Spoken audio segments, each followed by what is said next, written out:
Justin Chenette is 21 years old, and if he ever orders a drink, he's going to need an ID because he looks even younger. He is a state representative from Saco, the youngest person in the Maine legislature. I'll never forget the first day we were up here.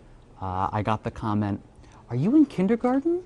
And I've held that as sort of a banner, though, and it actually drives me to do better, to do my homework, to do the research so that I know what I'm talking about. Chenette is one of 13 members of the legislature under the age of 30. Joshua Plant is 25 years old. What was it like campaigning? Did people say to your face, "You're too young for this. You're too young to sit into Augusta"? Well, they did look and they say, "How old are you again?" That was their first question in a lot of ways. You might think anyone serving in the legislature before turning 30 must have been a political junkie. Not so for Corey Wilson, who is 27.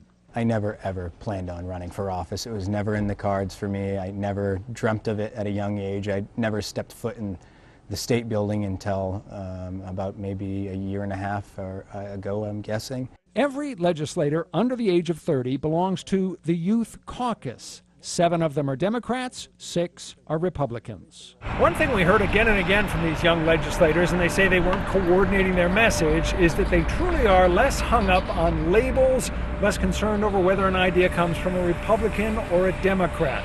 They say that thinking genuinely reflects a different generation. We didn't get to where we are today without compromise. And if we think that without compromise we can move forward, then I think we're all kidding ourselves, whether it's federal, state, or local. You can't get anywhere if you don't want to work together. Matt Pouliot is 26. You know, one of the first things that I said in our first meetings was we need to leave the labels at the door. Oftentimes that gets in the way of progress, in my opinion.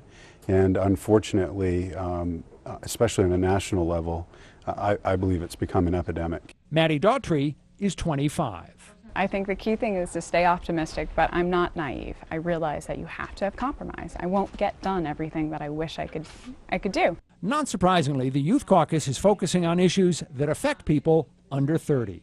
You know, Maine has been facing a brain drain, so to speak, of people who get a great education in this state and then are forced to leave to go elsewhere.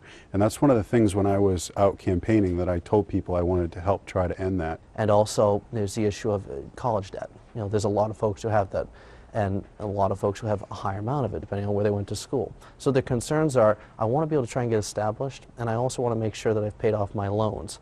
And it's a huge burden. These young legislators are just 13 out of 186, and they cannot escape the reality of extremely tight budgets. Their influence is limited, but maybe they can make a difference. I don't have a magic wand, but I get to be part of the system. I get to have my voice heard. I get to raise the points I care about and am passionate about.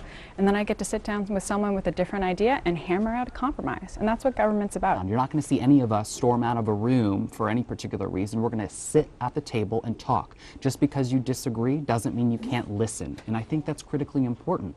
Having that civility back into politics again.